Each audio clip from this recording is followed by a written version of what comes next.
buntag sa natanan ni Igsoon. Okay. So, karon tagnaa mga Igsoon, naata sa pinaka-tawag natong labing mahinungdanon kaayo na higayon, panahon, sa panagtigom na panahon sa pagpamalandong sa pulong sa Ginoo.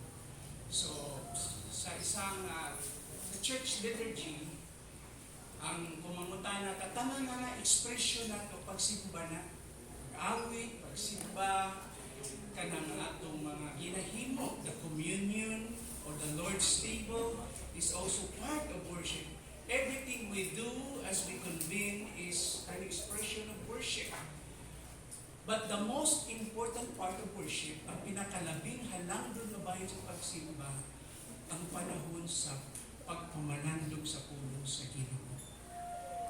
So this is the voice of the Reformation. Nahangtod karon, we put emphasis on the ministry of preaching and teaching of the Word of God. And that is how we help people in their walk with God na sila padayon magalakaw diha sa Ginoo. So naakita karon aning dapita. O karon sa dili patamon sugod no aron tugutan nato ang Ginoo, mamuhat ka nato sa pinasahi na pod magpanghika. Iduko nato atong mga ulo sa makadiyot ug ipiyo nato atong mga mata.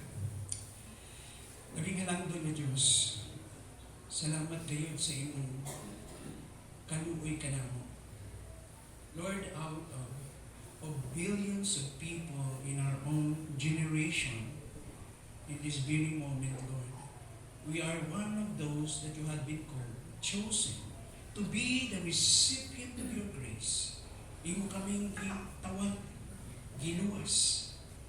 Makasinati kami sa imong grasyang kaluoy.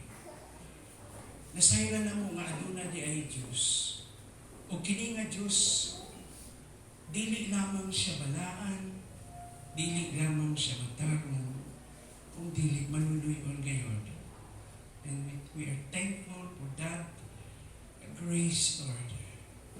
And of course, part of the package of your saving grace for us to enjoy all the blessings of this transitory life. Kining among pagkinabuhi karon, gi-enjoy na mo ang tanang kaayuhan tungod sa imong espesyal na grasya kanamo. Salamat. Busa ang gitugyan ang panahon karon, tugutan ka, Ginoo, nga padayon maging-istorya kanamo. Istorya kami. Kini ang pag-ampo, uban sa Espiritu nimo, sa pagligon, pagdasi, o paghupay kanamo, uban ang buhi nga paglaom, kini ang pangampo sa ngalan ni Jesus. Amen.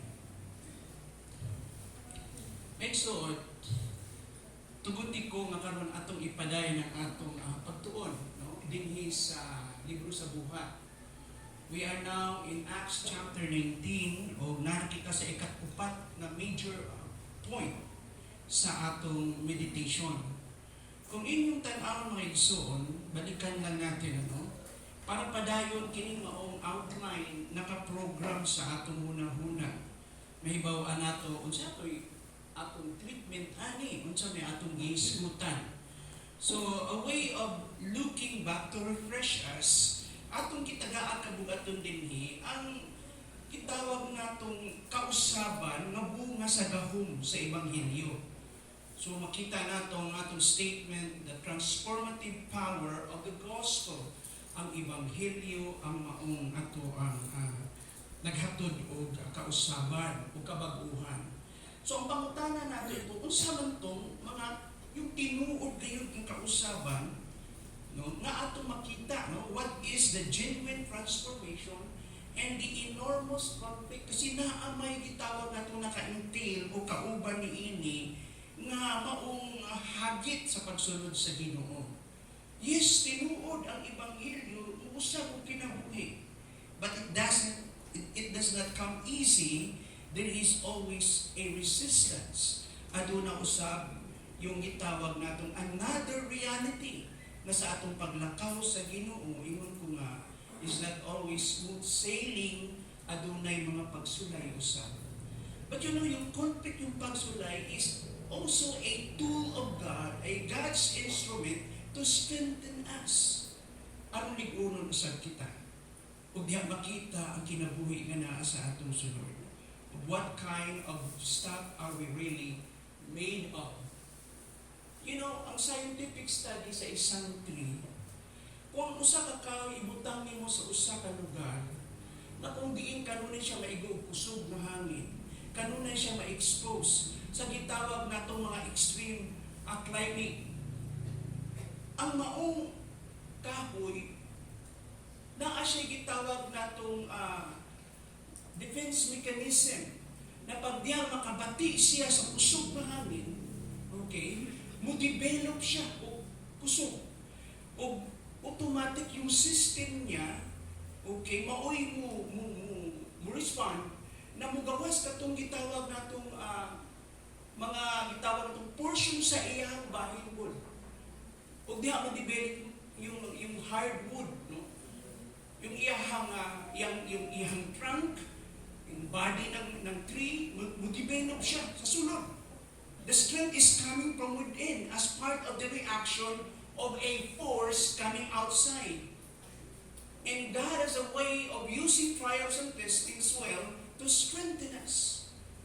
Likunon kita.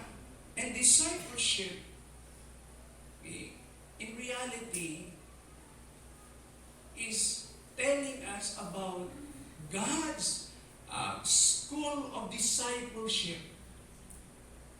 No, yung eskwelahan sa Ginoo sa paghimo ka natong alagad sa gitawag natong our present reality, our experience in a day-to-day encounter sa adlaw-adlaw.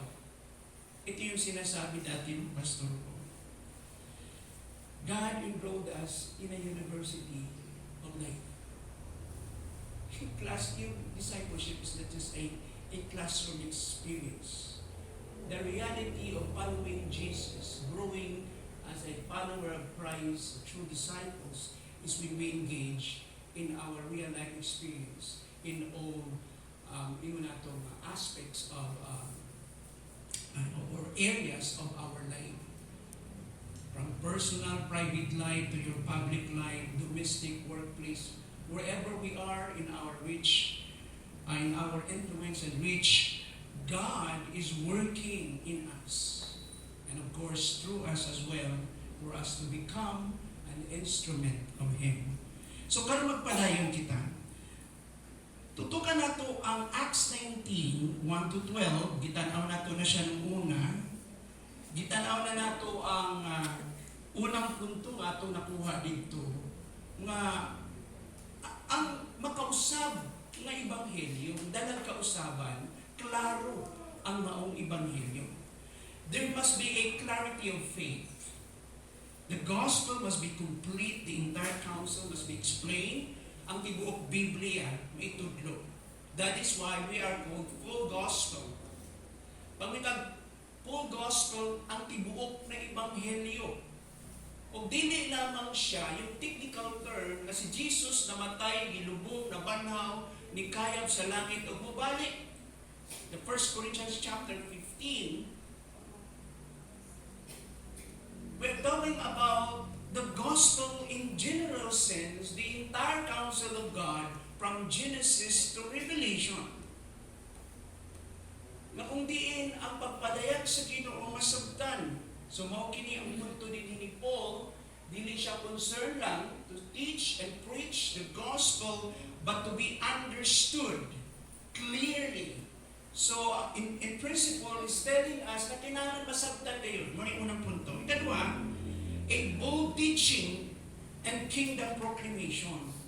So dili mawala god na naa ang human instrument. Yes, God is sovereign. Nga wali pamangko. Nga mag-evangelize pamangko. Ang Ginoo man ang liso sa kasing-kasing o buluwa sa tao. Amen? Pero listen to this. Bisan dili ang tao muliho, God will continue to do His work to save people. Praise God, nagigamit ka sa Ginoo, ginamit ka sa Ginoo, na mahimong instrumento, a finite vessel with all the limitations, with all the flaws and weaknesses, gigamit niya. Why? For us to understand na ang Diyos ay naiintindihan niya yung kasinatian sa tao. He wants us to know Him and to experience Him. He's working in us and through us. Kung paano tayo gamiton, isip instrumento.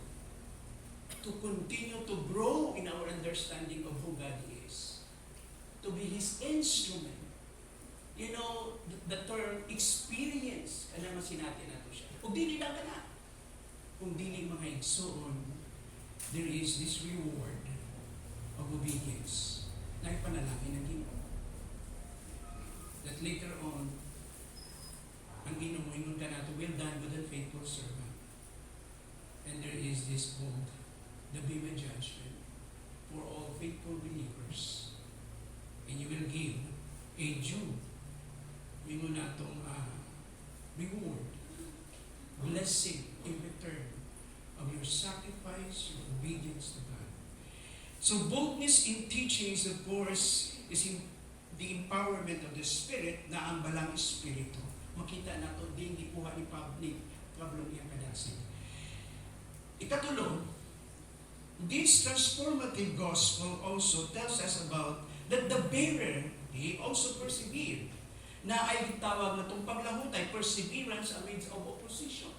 So yung pagsangyaw sa may balita, dili lang siya during the times of what? Of comfort, times of peace. That even in the midst of great resistance and opposition, there is that staying power to continue to persist, magpadayon mula hutay. So there is this perseverance on part of Paul. Na ay mga resistance, but he simply changed his focus, but he continued what he's doing. Padayon siya nagsangyaw sa may balita. Ikaw pa, then we dwell in this meditations. Daily investment and reproduction.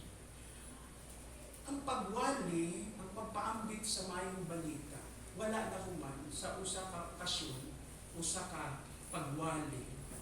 Kung dili aduna siya bitawag natong follow through, na siya'y bitawag natong paghatag og panahon. There is an investment of time and effort and resources of your life, your entire life, tibuok kinabuhi. Daily investment, the word investment. Ang imong kinabuhi, imong gihimong puhunan para sa kalwasan, sa uban, o para sa paglambo sa uban, diha sa ilang relasyon sa Ginoo. And indeed, makita nga to, nakauban ka na. That is a natural result that if there is a time that we spend, atong hitugan atong kaugalingon, ang outcome, there is multiplication or reproduction. Atong tanawon ka na, ako basahon sa ato balik. Apan, ang pipila kanila, verse 9, apan ang pipila kanila, hagig gahig kasing-kasing, wala mo tuog, og nanultig dautan at tubangon sa mga tao may tungod sa dalan, busa, bibiyak kanila si Pablo o gidala niya ang mga tinunan o matag adlaw nakiglantugi siya dito sa lawak tigumanan sa Tirano. In the lecture hall of Tyrannus. And then sa verses 8 to 10 of chapter 19, for about 3 months, Paul speaks boldly about the kingdom of God. 3 months. With resistance rises, he spoke to the school of Tyrannus, a teacher's lecture hall, and preaches every day for about 2 years. 2 years, doha at 2-8, siyang nagwani dito. So verse 10, this is went on for 2 years. So that, tanawa, ang nahitabo. Ang say katuyuan. All the Jews and Greeks, because of this, All the Jews and Greeks who lived in the province of Asia heard the word of the Lord. But he invested his time, his presence, quality of time to shepherd the people, the followers of Christ for about 2 years. Wow! Nagpadayon kini sa duha ka tuig tungod niini ang katawhan sa lalawigan sa Asia. Mga Hudyo o mga dili Hudyo nakadungog sa pulong sa Diyos. Mao ka na yung resulta. And so, Paul preached boldly. Mao ka na itong makita. O mao ka na yung nahitabo. Daily commitment in Ephesus. Paul's daily commitment in Ephesus. While the city of Ephesus rested during the hot midday hours, 11 a.m. to 4 p.m. Ingon po nga. Sa gibuhati po, he used the siesta hours from 11 a.m. to 4 p.m. For teaching while others rested. He spent his time every single day. Walang patid yun. Tuloy-tuloy ang Bible study. And I believe during, interaction, okay, I believe hindi lang ito yung time na nagli-lecture si Paul. He entertained questions. Ug naa sila time to spend together. Ug makita nato diya, his ministry was very intentional and not just casual, but really intentional. He was so proactive. In principle, ato makatuunan niya that spiritual growth thrives in consistency. Ano bang trabaho ito? Yung pasilip-silip ka lang, tatilaw-tilaw ka lang, you're just good at start, and yet there's no continuity, dili siya mo lahutay. If you're a good starter, you're also a good finisher. Alam mo yung lahutay? Challenge sa amin when I was, pastoring to Bicol for about 1 year. There is this couple na who live around, 7 kilometers away from the city, from the center of that town sa Tubigon. And ito yung tinatawag natin, hindi mo siya high peak, at least really, yung elevation taas kayo. 2 tao yun, mga elderly pa. And it challenged me. I was really challenged. At that time. It challenges me. I keep coming back week after week, to do discipleship. Unya, mueto akong tingog, labing na yung ama niya, maagtan ako sa wala sa balay ko, siya dito sa farm, layo kayo. Manaog pa kong gikan dito sa taas, mueto akong tingog. And sabi ko, tayo, ay na. Yan, siyempre, hindi naman, tayo lingkod ka na, magsugod ka ta. Hindi ka. Hindi ka agad, no? Ito pa, this is discipleship 101. Kung anong ginagawa niya, sabayan mo. Ito yung practical discipleship. Alam mo, pag-usapan niyo lahat ng topic under the sun, concern for problem, family issues, whatever. And you always bring him back to the scriptures, the principle of truth, to help him develop that kind of understanding and conviction kung sa ang Diyos. Para mayroon siyang mabalong sa halaman. So what does it mean? This extended ministry shows God's strategy. Nagipakitang pamaagyan Ginoo din. Alam mo si Pablo, is really somebody shaped by God for this type of ministry. He was well prepared. Hindi si Pablo hindi magtuon pa lang. He was already equipped. Naandang na siya. Ang strategy of discipleship ato makita kay Pablo. Ingon ko nga mga igsoon. Dili kini kusog nga dagan, kundi paglig-on. Ito yung, kung nagpugas ka, kini yung paglig-on na pagpugas. Dili kini usa ka kanit nga itawag natong kahayag. umuingon na itong murag flash ba? Very bright flash. O dili, adlaw-adlaw kini. No? Nga pag pamuhunan nimo sa imuhang kinabuhi, gitugyan nimo sa mga tao. Sunod sa 2 ka tuig, nagtudlo siya adlaw-adlaw, nagdilig siya sa mga kasing-kasing, sa mga tinunan. Hantod na sila nitubo o ligon. Ang resulta, ingon diha, ang tanang lumulupyo sa Asya nakadungog sa pulong sa Ginoo. This is a steady ministry of teaching. That is why, teaching is very important.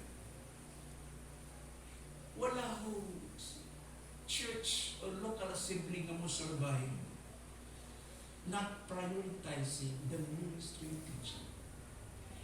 Why? Because this is God's design. Ephesians chapter 4. Sa Tagalog, yung 4 na panlingkuran ng simbahan. The 4 pillars of itawag na to, of the church, of the leadership, the ministry of the word. Apostles, prophet, evangelists, and pastor, and teachers. Iba yung teacher, iba yung pastor. But in this context, this is pastor-teacher.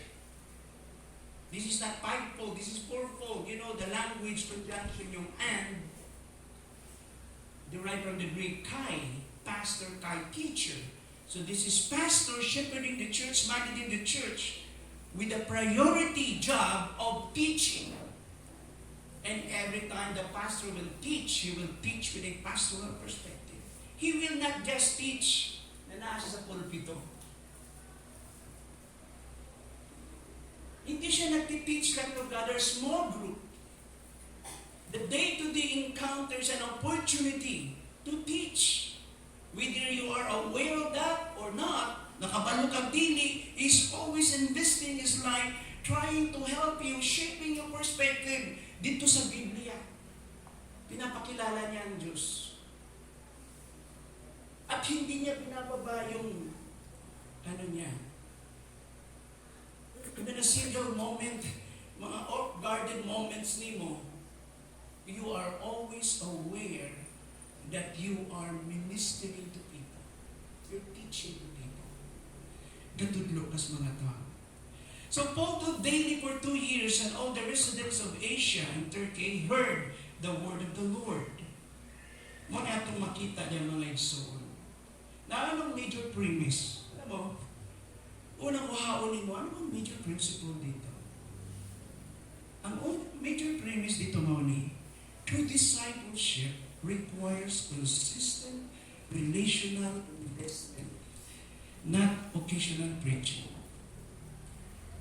Ang tinuod na discipleship, mga igsoon, ang pagkinabuhi na tinunan dili lang wali, kung dili relasyon.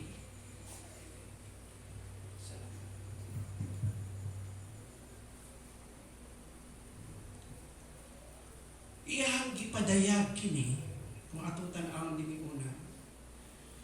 Ipakita din yung maong pagtulunan ka nato ang prerequisite ani consistency, relational, investment, not occasional preaching. And listen to this. First and foremost, the big word sa discipleship is relationship. Why? Alam mo, if we begin to interact, minsan hindi lahat ng sinasabi mo ay naiintindihan ka. Would you agree? Sometimes, mayroong pong salita ang puso na hindi naiintindihan ng kaisipan natin. Sometimes logic or reason cannot really fathom or grasp the language of the heart. It requires time to spend to know the person, because the heart will speak sometimes in many ways, not in words. Ang puso ko nagsasalita. ka maintindihan ng mga tao. You will be misunderstood in your mga choices and decision making nimo. Bakit? Kasi minsan ang tao na ipaprocess niya, iniisip niya, no? Yung mga ginagawa mo. Using his logic. But sometimes logic cannot understand the inner core of our being, the heart. The heart is not simply emotion. The entire person inside. Tingnan mo yung relationship ng husband and wife. Bakit sa unang minyo nila? Talagang grabing adjustment. Kasi hindi pa sila magkakilala eh. Amen? Try to imagine, 20, 30 years siya galing ng pamilya niya, iba yung kultura niya, iba yung tribo niya. And ito rin, iba din yung tribo niya. Hindi magkasama sila. First 3 years, adjustment period na. Kasi iba-ibang interpretation natin, labi na pag nagkaroon ng conflict God. Palitan na ng salita, mga negative, emotional words. Talagang tatamaan ka. Dahil hindi kayo magkakilala eh. Through the years, because of what? Because of spending time together, quality of time, there is a sense of openness and transparency. Sinasabi mo ano na sa loob mo. Minsan ikaw hindi mo alam ano hinahanap mo. Hindi mo naintindihan mismo kung anong gusto nang sabihin ng puso mo. Sinasabi mo sa bibig mo iba, pero yung nararamdaman mo iba. Would you agree with me? Amen? Kaya nga, yung pastor, nakikinig siya, hindi lang sa sinasabi. Yung hindi sinasabi. At pinakakiramdaman, ito yung tinatawag non-verbal eh. And minsan hindi lang sa behavior eh. Na-fake mo kasi yung pasat lang kasi minsan yung sa labas. Hindi mo alam may problema pala siya sa loob. May struggle siya. Hindi niya masabi. Sabi niya lang, ganito, ganyan. Galit ako sa kanya kasi hindi tama yung ginagawa niya. And later on, hayaan mo lang siya na magsalita. And later on, God will give you discernment to read what the heart is trying to say, to express. At biglang sasabihin mo, kapatid, alam mo, totoo ba ito? Hindi ba ako nagkakamali? Pero itong tingin ko, forgive me if I'm wrong. May struggle ka sa relationship ng dalawa. Ang hirap sabihin diretso, lesbian ka. Paano sabihin yung ganong words na yun, ano? Aside from that, the Holy Spirit will give you discernment. But paano mo sabihin yan? Hindi offensive mong dating na matanggap niya. Naman totoong problema. You're becoming more possessive and selfish. Why? Because this is human struggle. You misunderstood the relationship. Your closeness na misunderstood mo. Now, your heart is trying to speak that language. Hindi mo na masabi yung words. Alam mo, importante yun. Sa relationship. Kaya nga yung discipleship, yung mentor and mentee relationship, hindi yun nahitamo lang over time. It takes years. It's like the marriage relationship. Hindi natapos yung adjustment, pero maluwag na kayo. Nakaintindi ka na. Marunong ka na rin tumanggap. Lumalapad na rin yung pananaw mo. And so, ito yung major premise natin. It's relational. You have to invest your life with no reservation. Wala kitaguan. Ito yung totoo. Ipakita mo totoo kang tao. May kahinaan ka. Sinasabi mo, hindi ako ang bida dito. Si Kristo. And I'm trying to draw you closer to Christ, not to me. I'm not building my own kingdom. It's like John the Baptizer, Christ must be increased and I must be decreased. So it's relational. Parang tama yung song. So in other words, discipleship is not a sermon but it is a relationship. It thrives on consistent personal investment of time, effort, and resources, not occasional preaching. Paul's disciples became messengers, carrying the gospel across Asia Minor. Ano ang minor premise natin? Pag sinabi natin na ito yung discipleship, it requires consistency and relationship. Ito yung sinabi, makita natin dito. Ano yung sub-principle? Paul demonstrated this by teaching daily for 2 years, nurturing disciples deeply for 2 years. Ito pag-usapan niya at pag-aralan natin. Na, nagba-Bible study ka, pumupunta ka lang sa time na mag-Bible study lang kayo. That is not mentoring. Mentoring, maski wala kayong Bible study na formal. Would you agree with me? Bibisitahin mo siya, ano nandoon siya? Sa farm niya, yung normal na ginagawa niya araw-araw. And of course, yung time to study the Word of God. Pero hindi limited yung itawag natin discipleship. Iwan na din deep roots before wide reach. Discipleship first before expansion. You spread the gospel. Kaya nga, pag the people are not ready yet, hindi mo pwede expose. One time, ikaw na, dili man mo makik-fellowship sa uban. No, we love to have fellowship sa uban. To join prayer meetings sa ubang churches. But why not now? As pastor, your job is to feed, to guard, and to shepherd the people.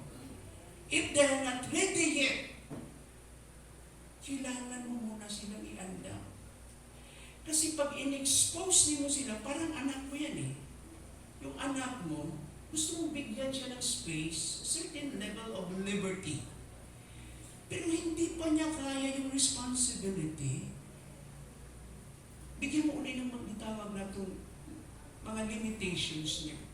Until such time, capable na siya. Give him a little responsibility. Entrusted him or her, umani pa na a little amount. Kung kaya niya i-manage yung pera, ibig sabihin, you can trust the person with the bigger amount.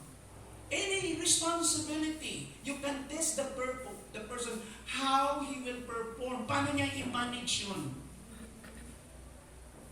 Bigyan mo siyang gamayang small group. Tingnan natin.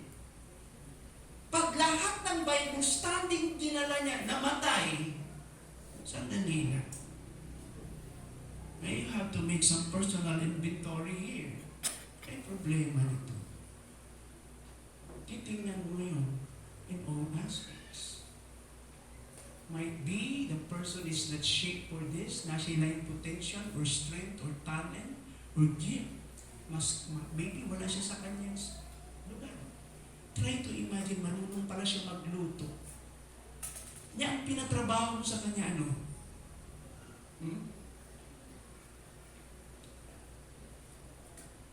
Ang strength niya, magaling siya magluto. You have to discover ano bang ibang gift niya. Magaling din pala siya kumanta. Pero nilagay mo siya sa paperworks, wala siya nagkadimao. Ma-prostrate ka. Why? Kasi hindi mo siya nilagay doon kung saan siya. Shape o mold. Pero may caretaker kami sa church namin. Talagang pag nagluto siya, talagang yun ang strength niya. Yun ang panginabuhi niya. Pag ibalid din mo siya worship, na-approach siya talent doon. But you know the limitation of your people. Kanya-kanya tayong gifts.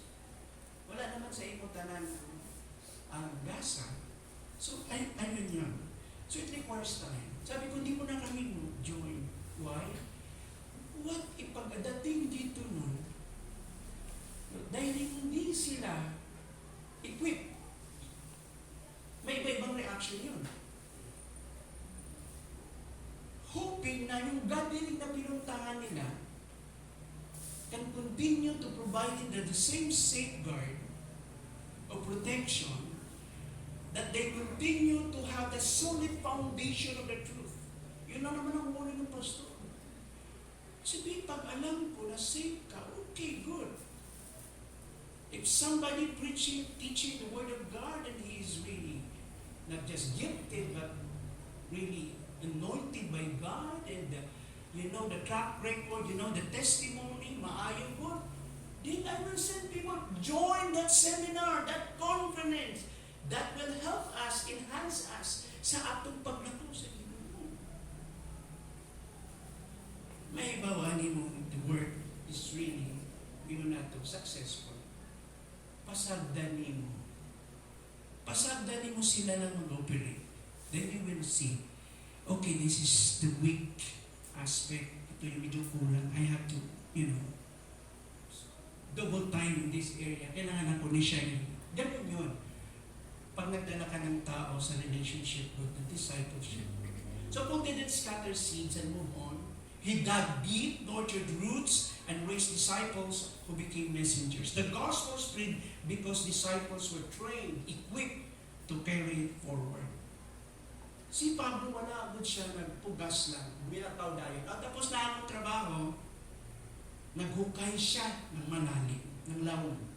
Iyang giatiman ang gamot o nagpaligon sa mga tinunan nga nahimo mga mensahero. Ang Ebanghelyo, ingon diya may kailap, kay ang mga tinunan, giandang na sila mismo ang, ingon diya, mupadayon sa maong buluhaton. Now, how long should we stay? Ingon po nga, there, na panahon na bitawin ka, you are willing to go. Lord, here I am, send me. You are willing to go. Pagdating mo sa mission, knowing the people, the place, the kind of ministry, ingon diha, you are willing also to stay. And then time will come, ingon po ng ginuyugo. So willing to live, willing to stay, and willing to live again.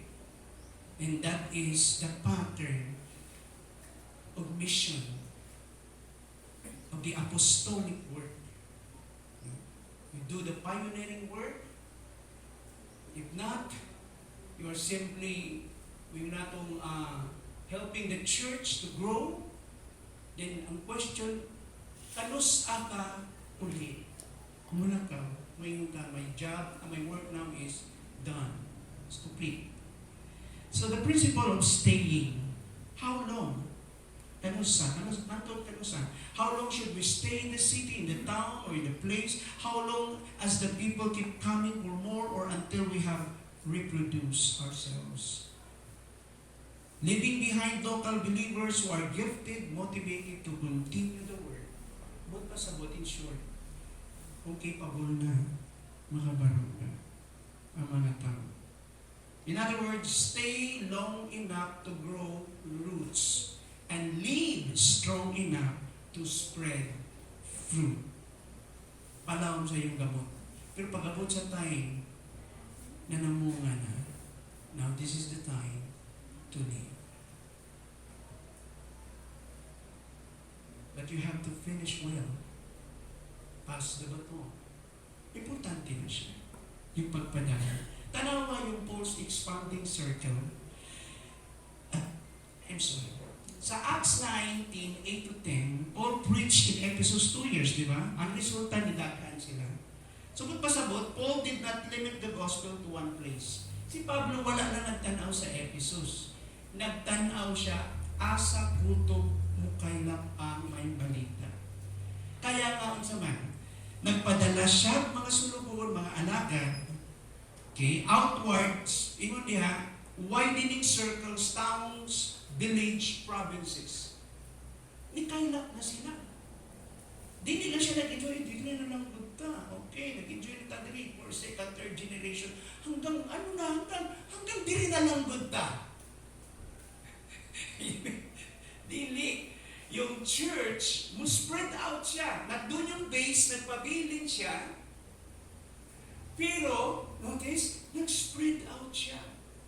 Now, don't spread out too much pag hindi pa well-founded ang base. Kasi pwedeng mahilis ang base.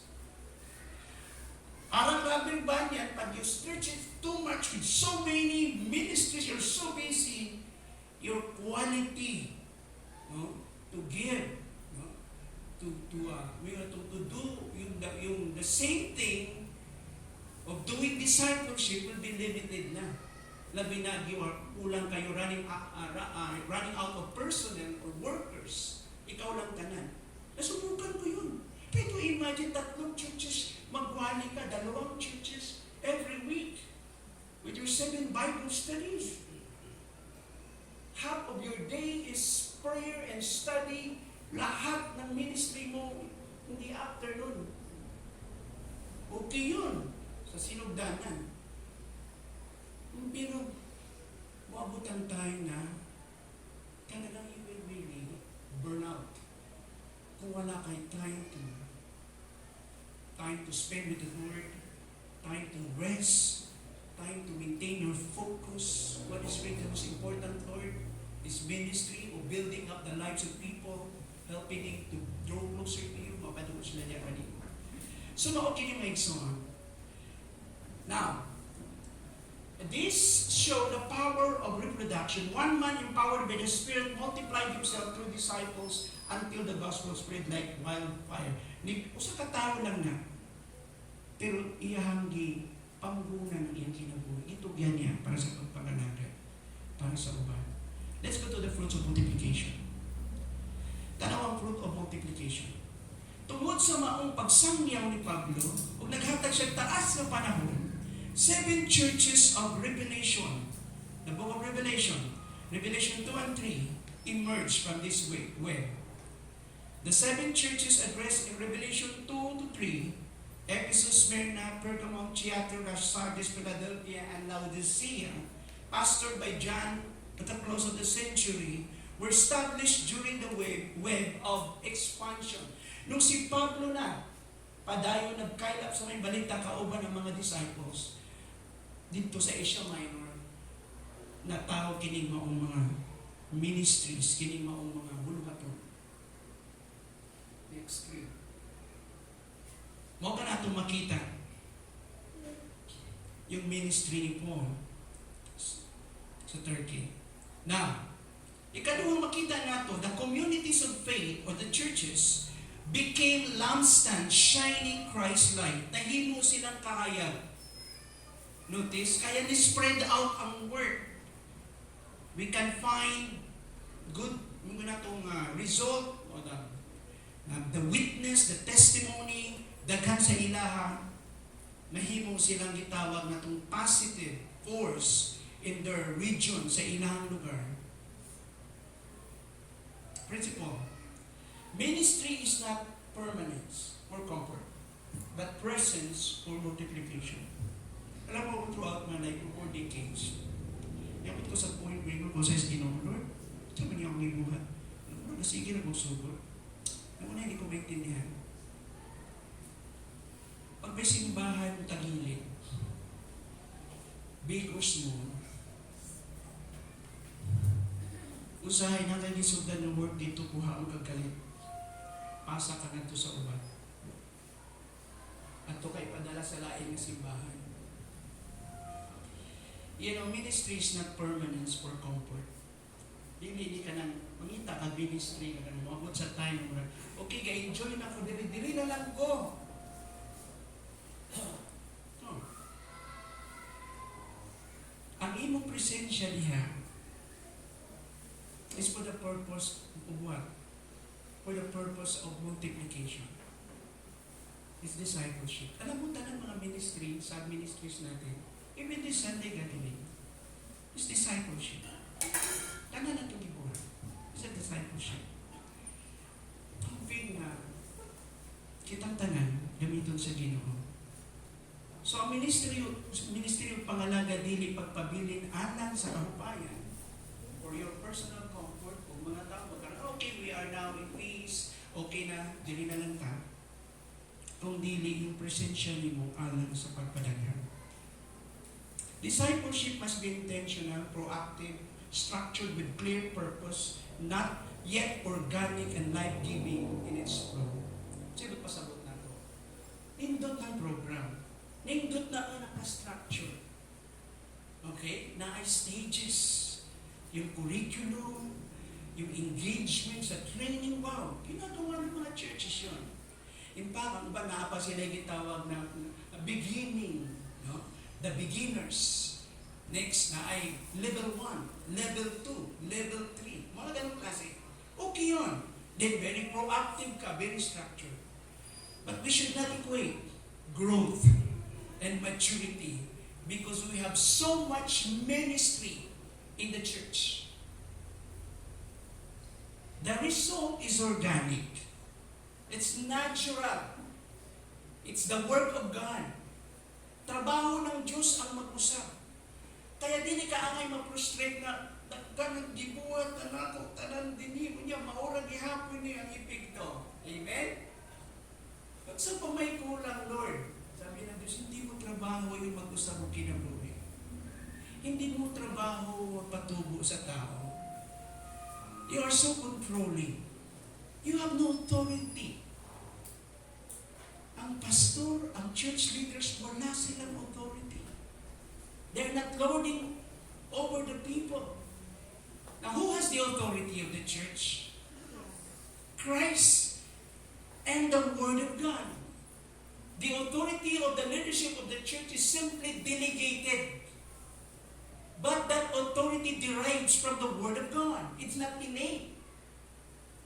Hindi na siya inborn sa imuha nga, okay, I'm the elder of the church.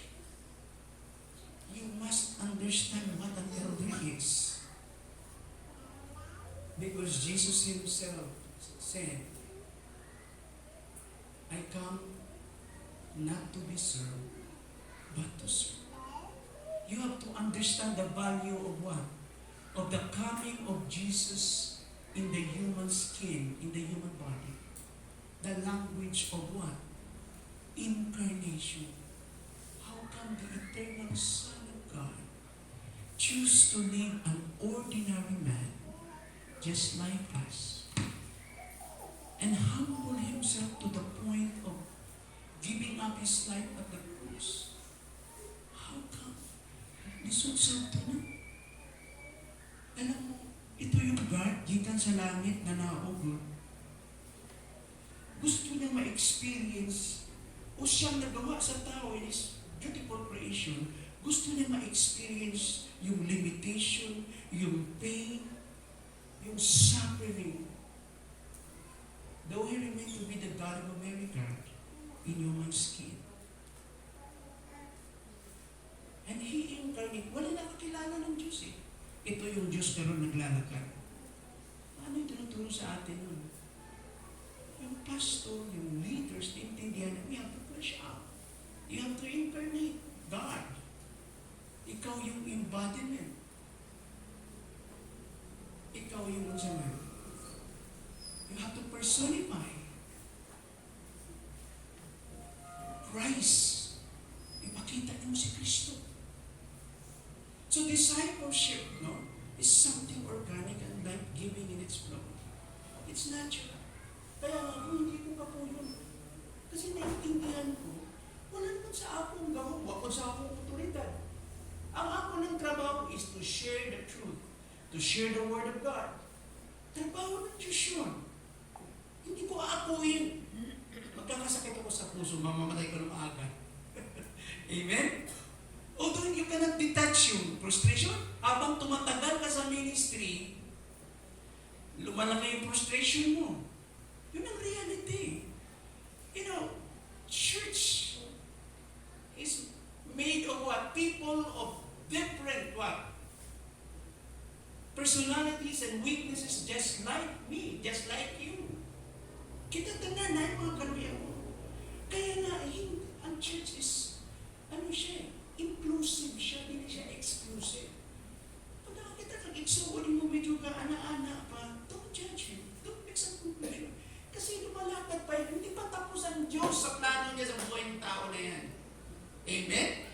So, continue to love Him, despite sa iyang pagiging stubborn. Minsan, why? Because I also have some stubbornness in me na bukay pagkagayo sa akin. Amen? So, kailan ko magpaubos, Lord? Anan ka nung igod me. How are we to be faithful? Ikaw naman good na. Alam mo, kanang na-shape ito sa iyong pagkatawag na dugay ng panahon. Lisod na ito taon. Di na madalag seminar o 1 week, 1 month na mga immersion program. Mga core, kung sa pangatay mo gamitin sa church,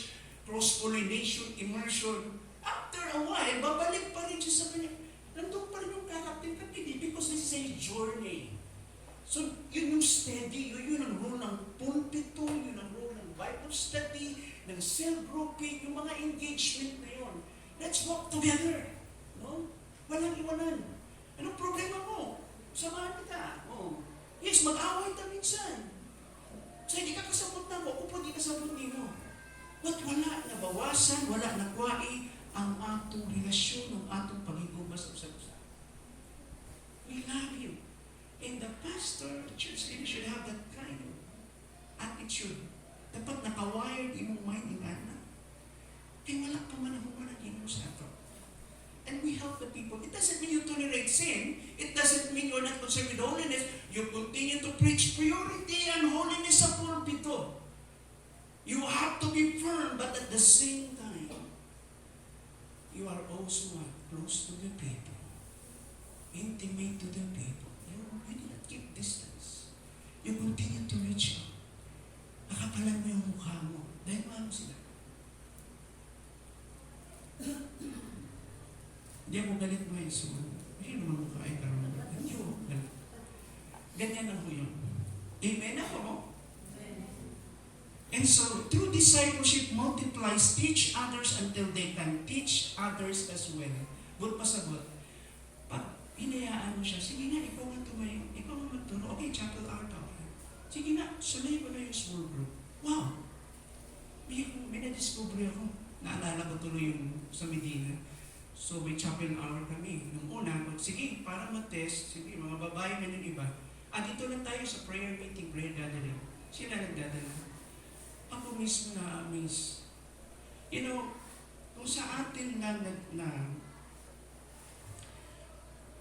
kung sa atin ang mga babae may gasa ginako na kuman sila sa teaching. Agad sila gasa. And sometimes they're very more organized, they're really more, articulate. Yung thought is very organized, may explain na tama.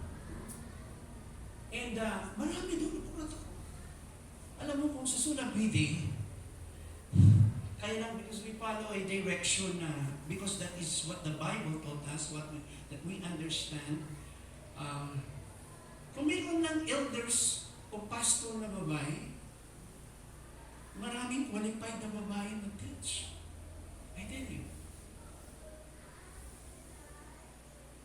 Si Sister Prima din ganyan-ganyan, late-late lang yan. Pero yung lihok ng inosyan, kinabuhi, hindi mo matawaran for more than 30 years. Alam mo, the kind of passion. Kasi you're dealing with people, hindi naman ka nagdala ng baka o mga kabaw Tao yung dala mo. So sometimes, yung engagement sa ministry, dadaanan mo lahat. Kung saan masamdan ka. But you stay there. Nagpabilin ka. You focus on your passion. Despite of the fact sometimes your emotion is, may matong down ka, you're hurt, but you maintain focus. Kaya pag nag-istorya ko sa mga co-workers na ko, ang pinakikinggan ko yung puso ko. Ito yung sinasabi mo. Ba't nandiyan ka pa? Diba? Kasi ang Diyos, doon ka, yan pinagagawa ng Diyos. Tagaan ka niya ng puso. Magkabilidad. Ministry is not about staying forever. It's about raising up others to carry the torch. So pagbabot ng time mo ng Ginoo, anak, sa punakay handle ng work, tanawin mo na, okay, gusto niyo mo sila maging dependent sa Ginoo, and gusto niyo mo ma-enhance sila, magamit sila, okay pa mo na sila, and then you have to pass the responsibility. Dili sila pupuntos sa iyo. You are not drawing people to you. Dili sa imo nga. Ay, Kristo. Ikaw naman mag-handle. Ikaw naman mag-teach. Ikaw mag-preach. Sige na, ikaw nga. Might be, you have the kind of talent or gift na wala ako. Mas capable ka in that area. And I would admit, mauna ni akong mahingo. Ingana ang ministry. You are happy to see people growing and using by God mightily. Panakita ko na isang tao na ginagamit ng Diyos, inanoint ng Diyos. I will back him up. Kasi alam ko, yun ang direction gusto ng Diyos sa kanya. And I will klaseng direction. Para makita mo hindi na yung full potential mo, yung purpose ng Diyos sa iyo. Kaya I will not force you sa isang bagay na hindi pinapagawa ng Diyos. Kasi hindi ka maging successful doon. Nagsayang ka lang ng panahon. Yan later on frustrate ka. Why? Kasi hinahanap mo, hindi na-realize. The strategy of reproduction. Paul trained disciples who became messengers. The gospel spread in widening circles, towns, villages, and provinces. Yun ang iyahang strategy of reproduction. Through discipleship multiplies. 2 Timothy 2 verse 2. Let's go to the essential. Ako na ni-capsulize. Ano yung importanteng elemento sa discipleship? Number 1. Discipleship begins in the local church. Nagsugod siya sa simbahan. Discipleship is community-rooted, not self-directed.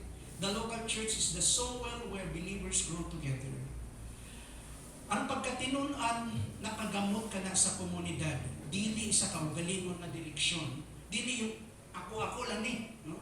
Hindi na lang kumuatin ng church, tanaw lang kong TV. Daga sa social media. No? No.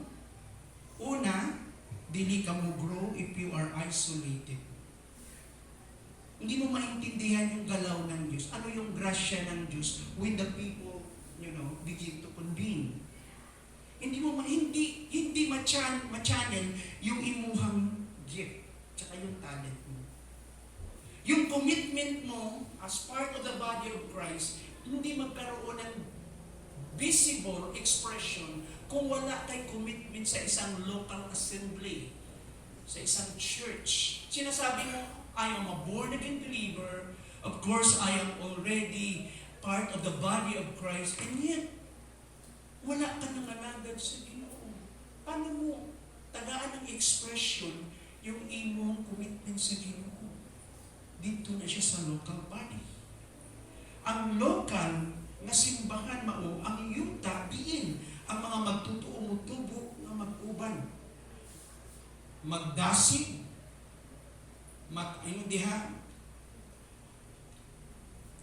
matulid, o magpasakot isip usa kalawas. 1 Corinthians 12:27. Ang dakong ingon diha sugo ni Jesus sa Mateo 28:19 ngadto sa 20, mapanglakaw kamo paghimo kamo alagad, imo niyong alagad ang tanang katawhan. Dili na personal nga proyekto nga sa imo lang. Apan tibuok simbahan ang gitagaan ana, ang gitawag ana. Pag ingon nga make disciples of all nations, Jesus gave His instruction to 120 disciples who gathered at the foot of that mountain. Make disciples of all nations. Hindi yung suluhin mo. Okay. Hindi. Pag sinabi ng body ni Christ, so that local assembly is one of the expressions ng body ni Christ, this is our effort. Ito yung paningkamot na ito. Ano yung atong prioridad? Kauban. Kasi dito ka panalanginan sa Ginoo. Dito matuman yung saad na yun. Mauna na notice, pag may mga missionaries na American missionary coming from the US, pupunta doon at makipag-usap, tinawag ako ng Diyos. I'm an evangelist. Ay, tawagan mo namin yung US, yung sending church. Because you want to be used by God, you want to attend here. Do you have any church connected? Or you have your own sending church? Or whatever, anong klaseng association or organization, saan ka? Because walang pwedeng isolated individual God na mag-preach na parang Rambo, parang Zorro, na alone. Hindi design ng Diyos yun. We work as a team. There is connection, ay network. So mauna siya, tawagan, ay, ama o ba ko? Yes, sige sir. O dito ka. We welcome you. We love to work with you. And then you have that opportunity to share the gospel. Alam namin na hindi ka false teacher at false prophet. Lalo na pag may pang recommendation letter, isang tawag na tao ko yan. Missionary namin yan. With that kind of recommendation, talagang makomporte ng church. We love to welcome you, sir. As part of the body of Christ, we have to hear from you. Gusto namin makita anong niyok sa Ginoo. Maybe you have the message from the Lord. Importante yun. Now, go on next slide. Kadua, discipleship is the church core mission. This is the heartbeat of the church. Muling pitik sa dughan ng simbahan. Ang discipleship, ang pagkatinunan mao ang panguna nga buluhaton sa simbahan. Dili lang kini usa ka ingya daghang ministeryo o dili lang kini usa sa mga daghang ministeryo o buluhaton kung dili mao gayud ang tibuok o ang tawag ni ining tibok-tibok sa simbahan. Mao kini ang pitik sa kasing-kasing sa simbahan. This is the heartbeat. Everything we do is discipleship. Ang pagkatinunan nagbag-o sa tanang bahin. Okay? Very transformative. Sa balay, sa eskwelahan, sa trabaho, sa panaghigala, o sa mga desisyon nato, that is part of discipleship. Kinibahin sa pagpurma, dili lang pagbalhin sa pagtuo. Kaya nga, listen to this. Ang discipleship, dili lang simply a mere transfer of information na murag gihatag lang nimo. Okay, studyhin na lang ninyo. O kamo nang ba? No. We talk about life and relationship. Good? And this is the heartbeat of the church. And there is a life-changing experience. It takes with this kind of setup. The practical mandate or imperative, spiritual impact, over comfort. Wala ta din hilang po. Ang pangutanaan siyang impact, kung siyang epekto na to sa kinabuhi na to, sa mga tao, sa mga silingan, una sa ato kinabuhi. We prepare praise for integrity over popularity. Hindi, ay sikat yung grupo nyo. No. Do we have a good testimony? Are we a good witness to the community? What happened to every family of this church? Our concern is the lifestyle of change. Na may nausap. Pag umatin sila dito, nakita, ay, I love that group. Iba yung buhay nila. They are not perfect, pero iba yung buhay nila. Hindi sila dato, mga normal and ordinary silang tao, pero yung iba yung buhay nila. Nami-bless ako sa grupo nila. The kind of care and commitment to one another. Yung tayo pag-reach out nila sa mga igsuo nila nga natumba, nanuyahan, nagmasakiton, may problema. Ay, dagpo nila sa prayer nila. Madasig sila. Number 3. Through discipleship, nurtures spiritual growth. Ang tinuod na discipleship, kung saan, yung paghimong tinunan, nurtures this spiritual growth. Unang-una, yung language na makita nato din. Mateo. Matityo. Dalawang language kini sa original. Yung pulo nga Mateo, but pasabot, a classroom relationship between teacher and student. Pero yung accurate na language sa Matthew chapter 28 is not Mateo, but Matatyo. To make disciples, it has to do with what? It means forming learners who reflect the teacher's life. Not just his lessons. Ibigay mo na sa akin yung lessons mo. No, this is mentor and mentee. This is about investing myself to you. I am not perfect, totoong tao ako. Huwag mong kumpyahin yung weakness ko. My goal is to draw you closer to Christ at ipakita ko sa iyo how to embody God in me despite of my weaknesses and limitations. Ganun yun. How to reflect Christ like a mirror to the sun. A disciple imitates Christ in character and conduct, not merely in doctrines.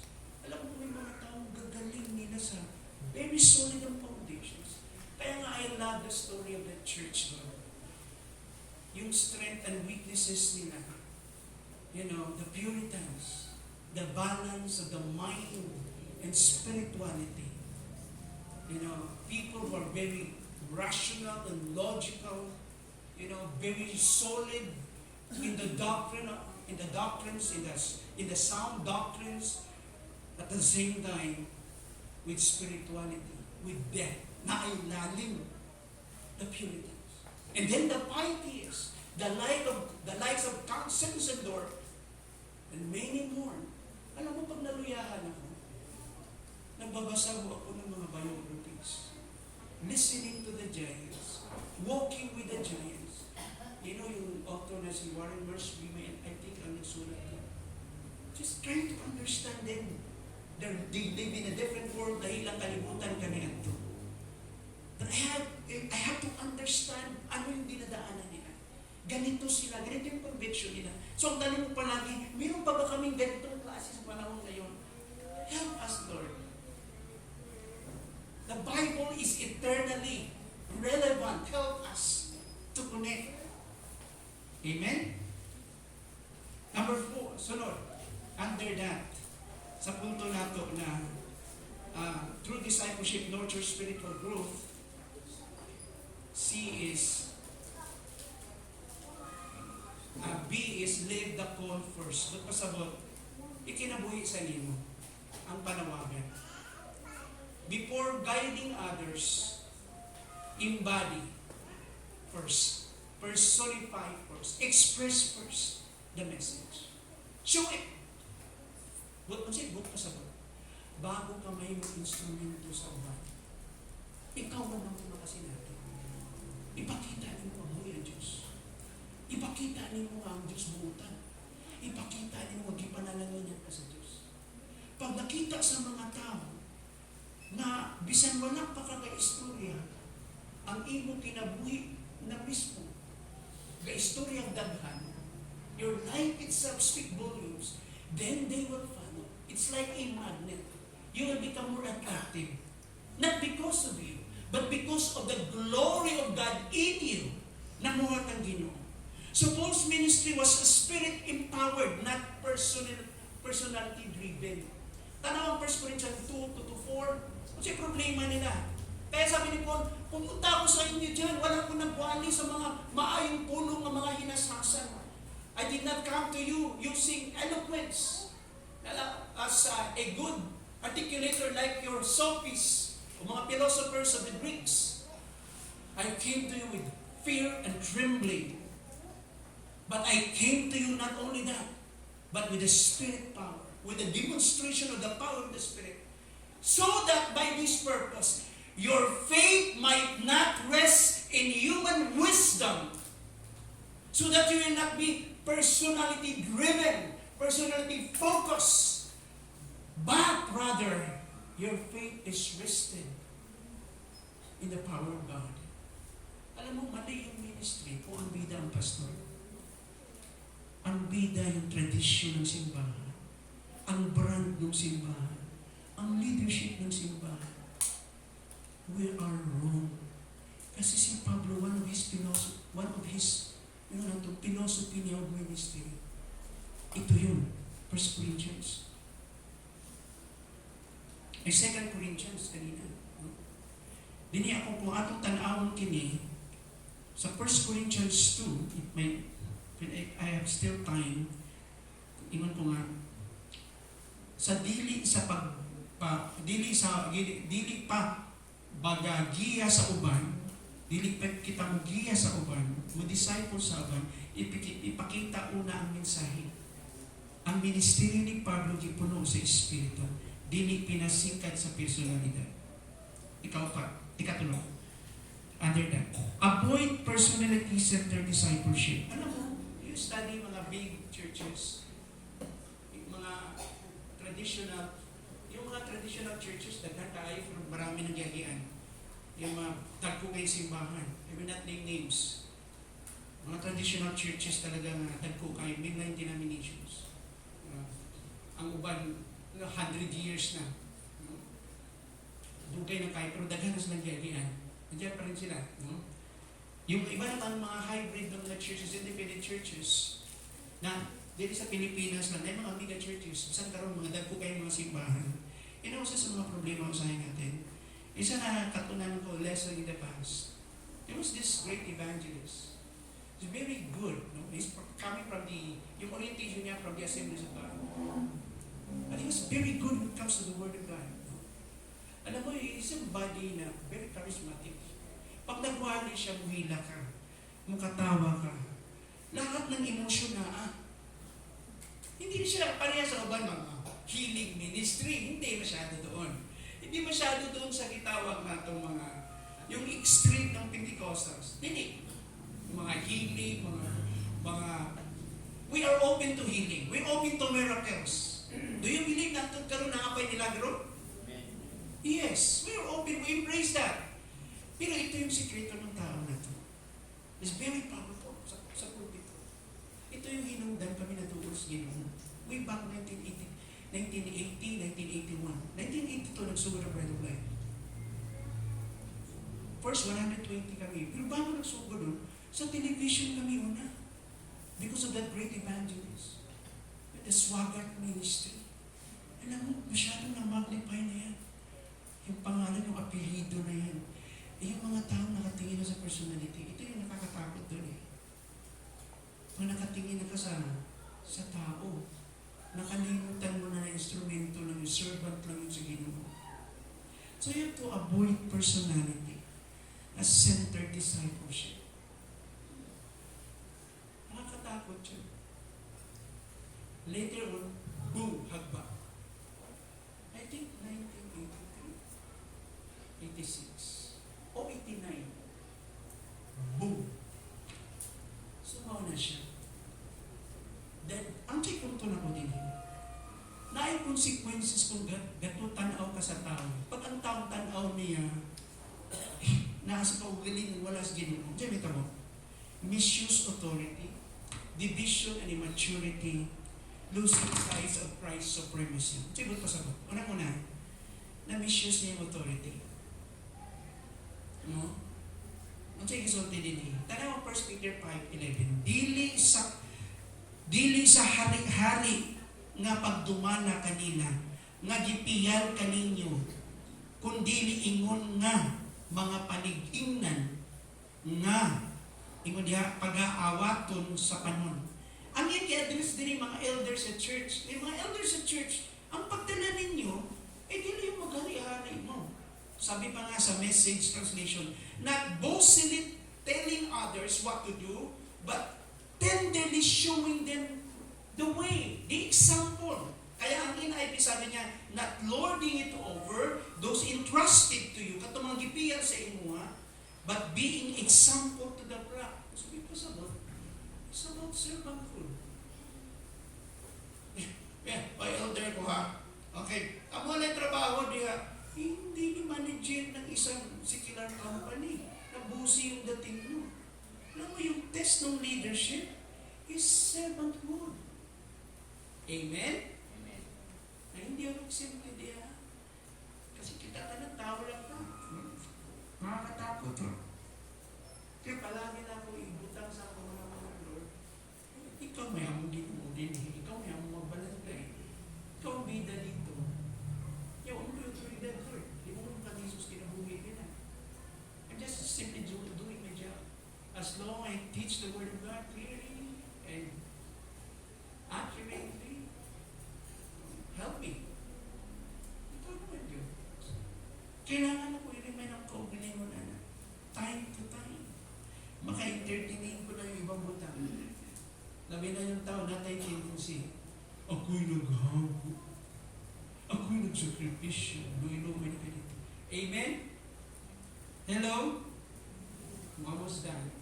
Christ must be central. Hindi ka pa. Under that, disciple makers are mirrors, not heroes. Reflecting Christ's light, not their own. Alam mo, hindi mo rin kabalo sa atong nakawal. Nung namatay ang senior pastor, dati, tagal na akong 1996, wala na ako sa bread. And kubalitaan ko ng ilang pa years back, bago pa na, namatay yung senior pastor ko. And then, ilang i-flash dito sa mga JC, sa mga dating mga kauban ako, kanya-kanya na kami simbahan eh. Kasi wala na si, alam mo ako, iba yung pakiramdam ko kasi lumaki ako doon eh. Natutukan ko ako. When I start the ministry, jump, high school graduate ako, later lang college. Pag-jump ko nun, titutukan ako. So, dugay me because close sa pamilya namin yun eh. So, kumati na mo, anong ginawa? Punta ako ng Maynila. Saan ihaya? Sabi ng ayaw niya magpa-wake. Ayaw nila na magkaroon pa ng mga theology. Dito na lang sa celebration. Yung mga ganun. Diba? And I try to process things. Kasi kilala ko siya pag nagwala siya. Kilala ko siya over the years pa paano eh. He's not perfect. He's a very strong leader.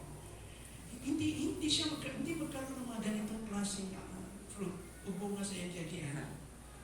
The kind of responsibility. Huge church. Yan, it takes strong leadership. No?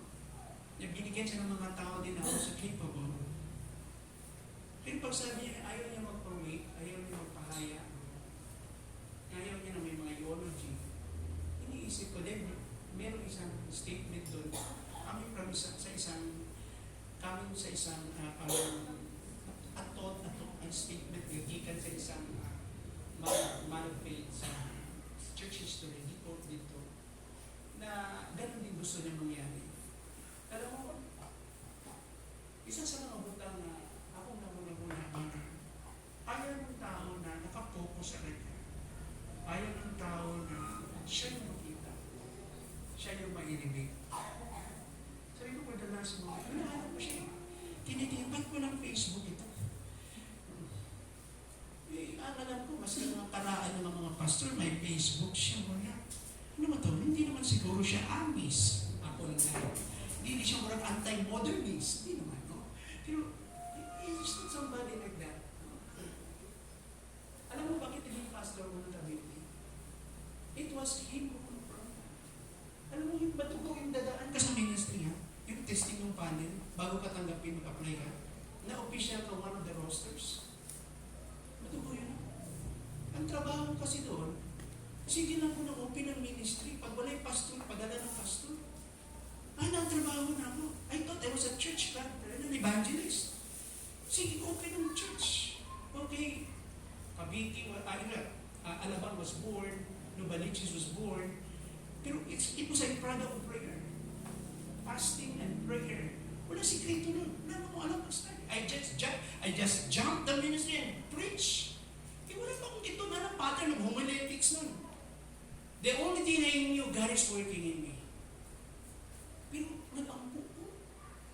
Pagkabot sa time na wala na yung padalang pastor, wala na. Yung unang hangyon ako sa Alabang, si John na lang.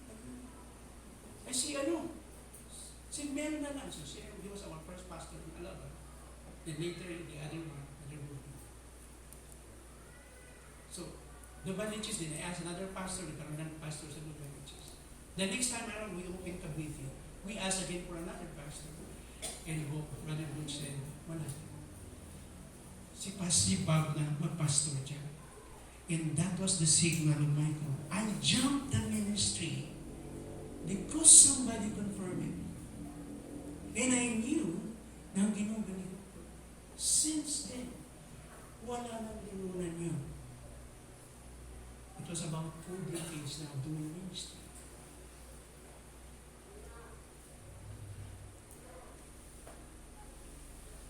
Kaya nga, yung pinaka-importante sa tanan, sa pagpangalagad sa Ginoo, how are we becoming? And what happened to the people that we manage? Kumusta yung Ginoo? It's not about the number. It's not about the size of the church. Although the Bible teaches about the numbers and the size. But about the quality of life na meron yung mga tao. A life that is Christ-honoring, Christ-glorifying. Disciple makers are mirrors. not heroes. Reflecting Christ's light, not their own. Si Kristo ang bida. Hindi tayo po. Lifelong, relational, and formative. No? Yung sinasabi ko, you reproduce what you are.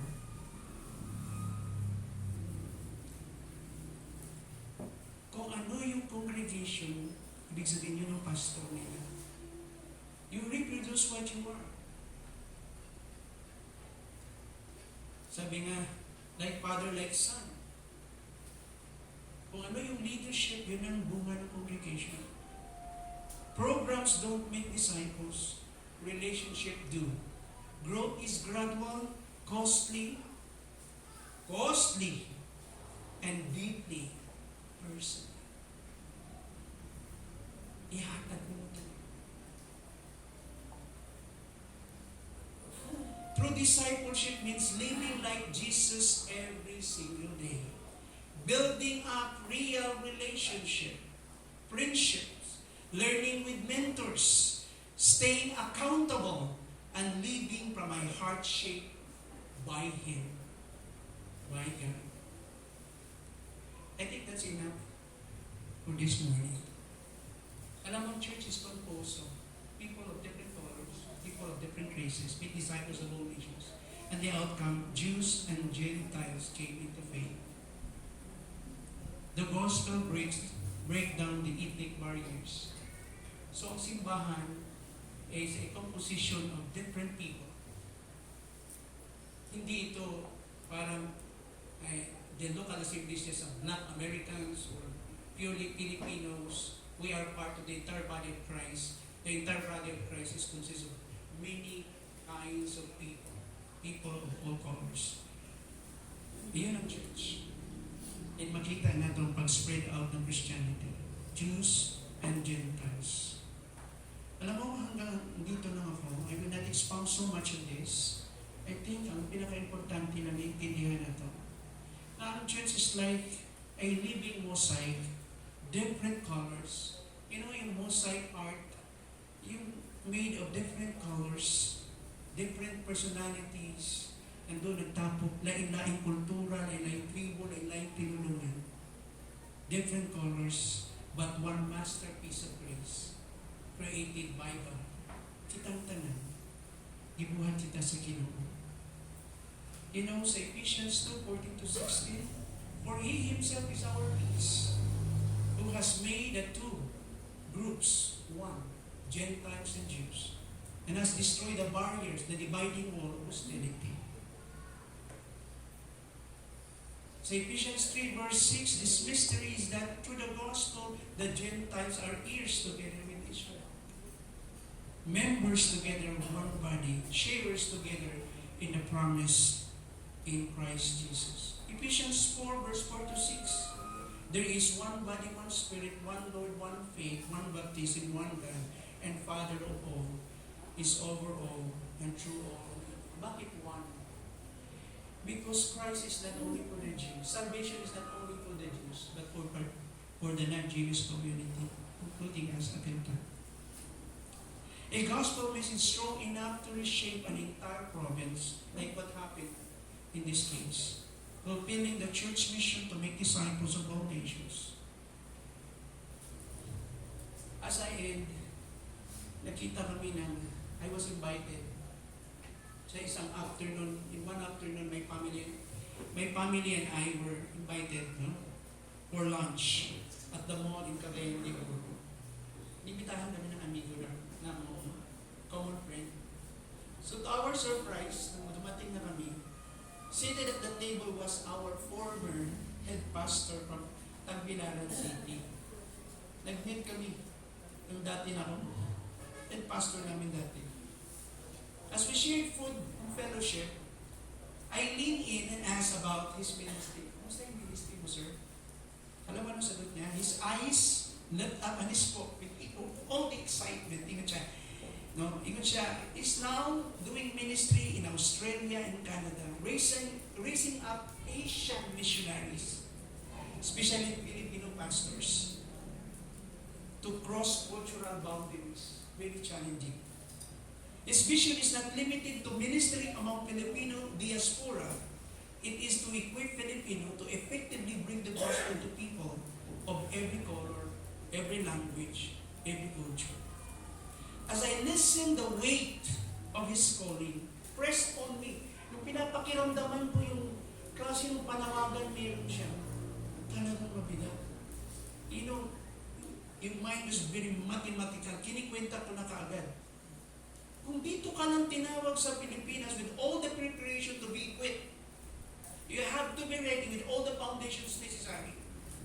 And then the ministry is going abroad, ministering to people of different colors, different culture. You have to, again, study another time to prepare how to connect. Listen yun. Ikadaghan ng ministry na to, international, Asian ministry, go to Japan, go to Singapore. Pero ang imuhang target group, yung imuhang gathering dito, yung mga tao dito, mga Pilipino din. So parang nag-build ka rin ng Filipino community sa isang lugar. No. His ministry is different. Sabi ko, what a great challenge. Lalo pag-usapan pa nato yung racial prejudice. Pag-aralan mo yun, kanyot lang. Kung yung mga pupunta ng Asia, pero iba, no? Ang dating. Kasi superior sila. Ito, Asian ka, Pinoy pa yun. Pupunta ka ng Europe. If you are not born and raised in that lugar, pwede you can be more eloquent, you can articulate, you can share the gospel, but you have to understand the language of that culture. The language of how their mind is being wired, paano sila mag-isip, yung practice nila. You know, it requires time to be immersed. Hindi ito lang nung bago ako i-immerse din eh. Ato lang eh, dali lang makatunan. It take pa time ng adjustment ko. You know, ang una na akong gidala na local church din eh, na assistant ko, Alicia. Di ko pastor niya. Andito ka, ready ka, may dala kang bala. You know, you have to understand the culture. Hindi ka kaintindi nga nung ang inang labo, piring guyuro yung kanding ilaw sa stage. Pati mga baptin, talaga. Ito, bago kang salta, galing ka ng Maynila, kunya nagkaroon ng meeting yung mga core leaders ko, nag-argue. Alam mo, pinag-usapan ng argument nila, kung pinakatantang-tantang mo sa worship, sa medya ng mga solemn song, o pila yung bibo. Sabi ko, ano ba to? And this is supposedly elders of the core leaders of this church. No, ito yun. So you have to understand. Patawag at meeting. Lalo, nagdiri sa ato sa office, siyempre, mga farmers yun eh. Reality nila yun. Meeting tayo, core meeting. Ako naman, dating postura ako, nakashoes pa ako. Yung mga natin sa meeting ko, gabuhi, pagkabaw, gikan sa basa ko. Paglingkod ko, may lapot pang tiil. Kasi di ba rin mo bago din baskon, ba't di nga no? Wala ako pa. Anong klaseng kulture? No? Dalhin mo karon. Ito yung kinalakihan ng Pilipinas. Pupunta ka sa ibang lugar. You have to be prepared. Anak ko yung mga ibang missionaries na linguists. They study, Jensen Taylor, adapt the culture. Pero hindi nahilis yung identity niya. Ginamit niya na bridge yun. Nagdamit siya. It requires yung clothes mo, pati yung food, yung diet mo. Kung ano yung meron yung culture. To be more effective. Kaya ganun yun, no? Kaya sabi ko, wow. Now, what happened to your ministry, sir? Uy, marami na sila. Mga young, aspirant pastors. Meron silang ministry sa Japan, sa Canada, sa Australia, sabi ko. So ako pa mag-isip ko, sabi ko, hindi ko kaya yun. Why?